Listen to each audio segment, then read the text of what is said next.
तो भाई हम लोग ना अभी बात करेंगे स्पर्म के डायग्राम के बारे में बात करते हैं और पेनिस के स्ट्रक्चर के बारे में। तो पहले हम लोग बात करते हैं स्ट्रक्चर ऑफ पेनिस। ठीक है, देखो ज़्यादा हमारे सिलेबस में है नहीं, मैं करा भी देता लेकिन उतना आपके एग्जाम में आएगा नहीं, बट जितना आएगा मैं आपको उतना बता देता हूँ, थोड़ा सा एक्स्ट्रा भी जान लेंगे। देखो, पेनिस जो है इसको बोलते हैं it's a male copulatory organ. मैंने आपसे कहा था कॉपुलेशन का मतलब सेक्स होता है, मेटिंग होता है, सेक्सुअल इंटरकोर्स होता है, सब एक ही चीज के अलग अलग नाम है।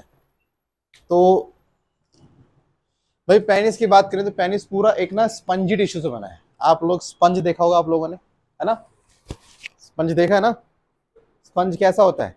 प्रेस कर सकते हैं क्योंकि उसमें बहुत सारे अंदर एयर स्पेस होते हैं, और स्पंज में क्योंकि एयर स्पेस है उसको आप कंप्रेस कर सकते हैं, यस और नो? लेकिन अगर उसी स्पंज के अंदर, जैसे मैं आपसे एक छोटा सा एक छोटी सी चीज पूछता हूँ, पानी का पाइप है, उसमें अगर पानी ना जा रहा हो, खाली पाइप हो, क्या हम उस पाइप को दबा सकते हैं? हाँ, नहीं जा रहा, है ना? अगर उस पाइप से पानी जाने लग जाए और बहुत हाई प्रेशर से, क्या अब आप उस पाइप को हल्का सा भी दबा सकते हैं? क्योंकि पानी का प्रेशर अंदर इतना हाई होगा, वो पाइप को प्रेस ही नहीं होने देगा। ठीक है, ठीक, क्योंकि आप जानते हो fluids are incompressible in nature, से हम कंप्रेस तो नहीं कर सकते, गैस को कर सकते हैं। तो सुनिए क्या होता है, जो मेल कॉपुलेटरी ऑर्गन है it is made up of spongy tissue. Spongy means sponge like यहाँ पे टिश्यू पाए जाते हैं। सुनिए कैसे। अगर मैं बात करूं पेनिस की, तो पेनिस के तीन पार्ट होते हैं। पहला होता है बेस ऑफ द पेनिस, एक होता है शाफ्ट या बॉडी ऑफ द पेनिस, एक होता है ग्लांस पेनिस। ये तीन पार्ट होते हैं किसके? पेनिस के। समझते हैं कैसे? मान लीजिए कि यहां से हम दिखाते हैं इस तरह से स्ट्रक्चर।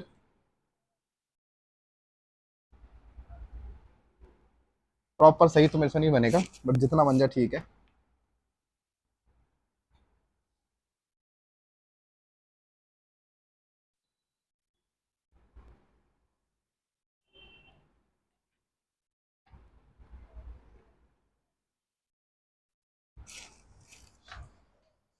देखो, तो यहां पर ये पूरा एक पेनिस का स्ट्रक्चर है। जो ये वाला पार्ट है this is the base part, जो बॉडी से कनेक्टेड होगा। ठीक है, एंड ये वाला जो पार्ट है, यानी यहां से लेके यहाँ का जो पार्ट है, this is the major part of penis known as shaft या बॉडी। ठीक है, और ये जो पार्ट है this is known as urethra, आपको पता ही है। उसके बाद जो ये फ्रंट पार्ट है, front swollen part of penis, वो पार्ट पेनिस का जो सबसे ज्यादा ब्रॉड हो और वो फ्रंट में हो, उस पार्ट को क्या बोलते हैं? Glans penis. और आपको पता होगा ये जो ओपनिंग है इसे यूरेथ्रल मीटस कहा जाता है। मीटस का मतलब ओपनिंग को कहते हैं, इसको कहते हैं यूरेथ्रल मीटस के लिए, या यूरेथ्रल ऑरिफिस। ऑरिफिस का मतलब भी क्या होता है? ओपनिंग को बोलते हैं या छेद को बोलते हैं, ऑरिफिस कहते हैं बायोलॉजी में। अब आप ये सोचिए, ग्लैंस पेनिस के ऊपर एक स्किन की कवरिंग पाई जाती है। इसके ऊपर क्या होती है? एक स्किन पाई जाती है। ग्लैंस पेनिस के ऊपर जो स्किन की लेयर पाई जाती है, इस स्किन के लेयर का नाम है फोर स्किन। क्या नाम है इसका? Foreskin. ये जो है ना, ये this is known as foreskin, और यू कैन से प्रेप्यूस। क्या कह सकते हो? मुस्लिम धर्म के अंदर ऐसा देखा जाता है कि वो अपना प्रेप्यूस या फोरस्किन हटवा लेते हैं, और जब फोरस्किन या प्रेप्यूस बॉडी से हट जाता है तो इस चीज को हम लोग बुलाते हैं सरकमसिशन। क्या बुलाते हैं? सरकमसिशन, यानी रिमूवल ऑफ फोरस्किन। अब वो जो उनके में होगा वो जाने, बट नॉर्मली उनके में ऐसा होता है कि हम लोग सोचते हैं उनके में पेनिस कट होता है, पेनिस कभी कट नहीं होता। उनके में पेनिस के ऊपर जो हमारा ग्लैंस पेनिस के ऊपर का जो स्किन होती है, सिर्फ स्किन को रिमूव किया जाता है, नथिंग एल्स। ओके, इसके बाद ये है हमारा नॉर्मली, अगर मैं इसका मान लीजिए इसका सेक्शनल व्यू दिखाऊं, माने इसकी लेंथ से 90 डिग्री पे हम कट करके चेक करते हैं कि कौन कौन से टिश्यू पेनिस के अंदर पाए जाते हैं। तो अगर मैं इसका सेक्शनल व्यू दिखाऊं तो यहां पे दिखाता हूं मैं इसका सेक्शनल व्यू। तो सेक्शनल व्यू में आपको मालूम पड़ेगा कि पेनिस के अंदर 3 तरह के स्पंजी टिश्यू पाए जाते हैं। सुनिए, और आप इमेजिन कर लीजिएगा, सोच लीजिएगा, ऊपर वाला साइड वेंट्रल है, नीचे वाला साइड डॉर्सल है। ठीक है, वेंट्रल मतलब जो टुवर्ड द बॉडी की साइड है, जो अपर साइड है यहाँ पे। ठीक है, तो नीचे वाला पार्ट क्या हो गया ये। अब सुनिए, ये जो स्पंजी टिश्यू है, जो ये वाला दिखा रहा हूं मैं आपको, इसको बोलते हैं कॉर्पोरा कैवर्नोसम। मैं आपको पहले बता रहा हूं ये एक्स्ट्रा एलिमेंट है। ये मैं इसलिए नहीं पढ़ा रहा हूं कि आपके एग्जाम में आता है, ये इसलिए पढ़ा रहा हूं कि आपकी नॉलेज में होना चाहिए। मैंने कहा ना, कुछ चीजें हैं जो आपकी नॉलेज में होना चाहिए, जो जिंदगी के सिलेबस में आता है, कॉपी या एग्जाम के सिलेबस पे नहीं आता। पता होना चाहिए, क्योंकि बायो पढ़कर आपको ज्ञान ना तो फायदा नहीं फिर ऐसे नॉलेज का। तो मैं तो मानता हूँ थोड़ा सा आपको एक्स्ट्रा पता होना चाहिए, ज्यादा नहीं। अब सुनिए, इसको बोलते हैं कॉर्पोरा कैवर्नोसम। क्या बोलते हैं? Corpora cavernosum. कितने हैं ये? 2, 1 और 2। और जो नीचे वाला है इसे बोलते हैं कॉर्पोरा स्पॉन्जियोसम। स्पॉन्जियोसम कितना होता है? महज 1 होता है। इसी में पाई जाती है यूरेथ्रा की ओपनिंग। देख रहे हो, ये क्या है? यूरेथ्रा। आप ये समझ लीजिए, मैं बताता हूं आपको। लेट्स सपोज कि this whole structure is known as penis. मान लेते हैं this whole structure is known as penis. तो penis is made up of 3 tissue. Yes और no?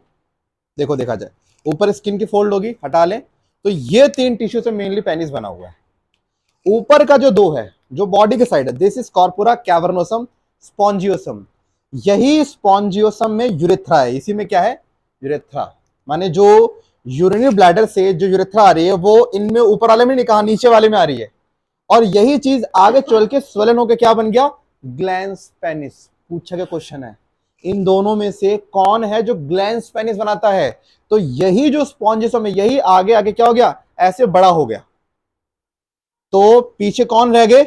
Corpora cavernosum, corpora spongiosum, बस आगे बड़ा हो गया। यस और नो?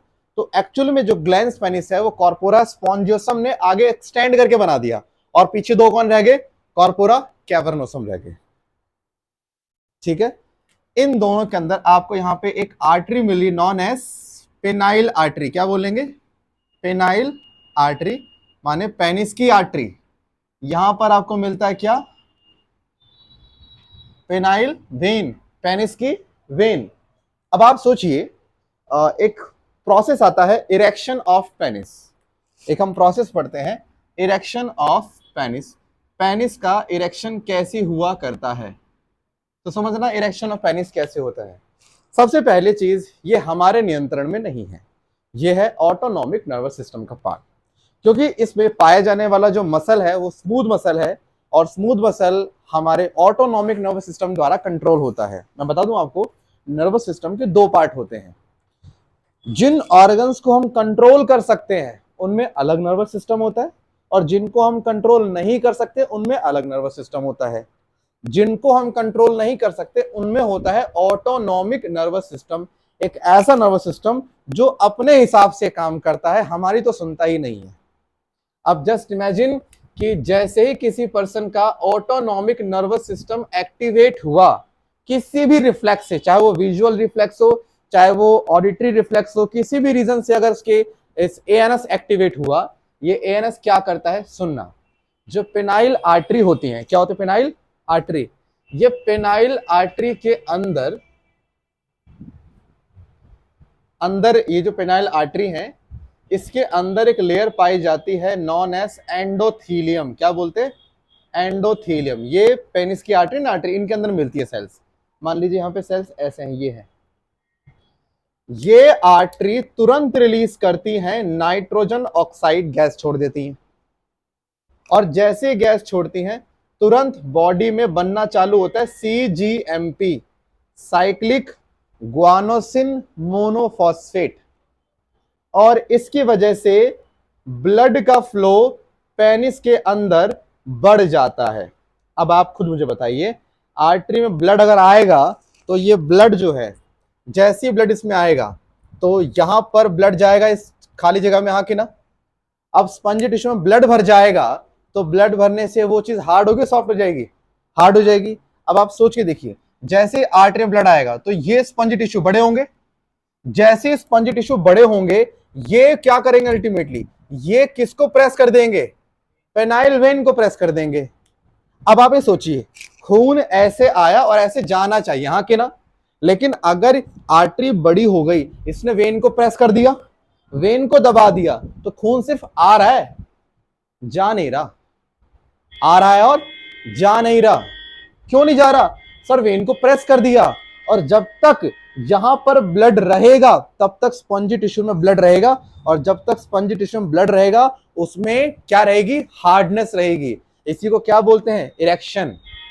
और पता है गायब कैसे होता है ये, जैसे सीजीएमपी बन गया, आगे चल के एंजाइम्स बनते हैं, वो एंजाइम्स क्या करते हैं, सीजीएमपी को डिस्ट्रॉय कर देते हैं। और जैसे एंजाइम सीजीएमपी को डिस्ट्रॉय कर देगा, तुरंत क्या होगा, सीजीएमपी तो ब्लड को बुला रहा था ना, अगर सीजीएमपी खत्म कर दोगे तो ब्लड का फ्लो पेनिस में होगा, ब्लड का फ्लो नहीं होगा तो इरेक्शन अपने आप गायब हो जाती है। ये जो मार्केट में वायग्रा आती है सेक्स परफॉर्मेंस को बढ़ाने के लिए जो लोग इस्तेमाल करते हैं, ये वायग्रा का काम सिर्फ इतना होता है, वो इस एंजाइम के काम को रोक देती है। एंजाइम का काम रोक दिया तो सीजीएमपी ब्रेक नहीं होगा, सीजीएमपी ब्रेक नहीं हो तो ब्लड का फ्लो हमेशा मेंटेन रहेगा, और ब्लड का फ्लो मेंटेन रहेगा तो इरेक्शन भी मेंटेन रहती है। आपने सुना होगा कई बार ऐसा होता है, केस आपने सुने होंगे कि ड्यूरिंग सेक्स कोई पर्सन जो है ना, जो जो पार्टनर है वो बेहोश हो गए, या उनको कोई अटैक पड़ गया, मतलब बेसिकली उनकी बॉडी जो ना खराब, मतलब हालत खराब हो जाती है। रीजन सुनना क्या होता है, चक्कर आते हैं, कारण सुनना क्या होता है। एक बार आप थोड़ा दिमाग से सोचिए, हमारे ब्रेन को एक अमाउंट ऑफ हमारा ब्लड चाहिए होता है पूरी बॉडी से, हाँ कि ना। अगर आप कोई भी ऐसी मेडिसिन ले रहे हो जो मेडिसिन बॉडी के लोअर पार्ट के पेनिस में ब्लड के फ्लो को बढ़ा रही है, कैसे बढ़ाएगी फ्लो, किसी का तो ब्लड लेगी ना वो। अगर बॉडी के वाइटल ऑर्गन्स का ब्लड पेनिस में आ जाएगा तो उन ऑर्गन को ब्लड नहीं मिलेगा ठीक से, जिससे वहां पर क्या आएगी, फंक्शनिंग में दिक्कत आएगी कि नहीं आएगी, बिल्कुल आती है। इसीलिए ये चीज याद रखना कि जो पेनिस है इसके इरेक्शन मैकेनिज्म ऐसे हुआ करता है, और जो दवाइयां मार्केट में आती है वो कुछ इस तरह से काम किया करते हैं। And this is only for general, exam में नहीं आता, पहले बता रहा हूँ, टेंशन नहीं लेनी है इस चीज की। एग्जाम में सिर्फ इतना आ सकता है, बताइए इसमें स्पॉन्जी टिश्यू का नाम क्या है, कैवर्नोसम, स्पॉन्जियोसम, ये दो होते हैं, ये एक होता है, बस इतना याद कर लेना। ग्लैंस पेनिस किसका बनता है, स्पॉन्जियोसम का बनता है। आपको कंफ्यूजन हो कौन सा एक कौन सा दो, एस से स्पॉन्जियोसम, एस से सिंगल, हो जाएगा, हो जाएगा, एस से स्पॉन्जियोसम, एस से सिंगल, बाकी वाला कितना हो गया, वो दो हो गए।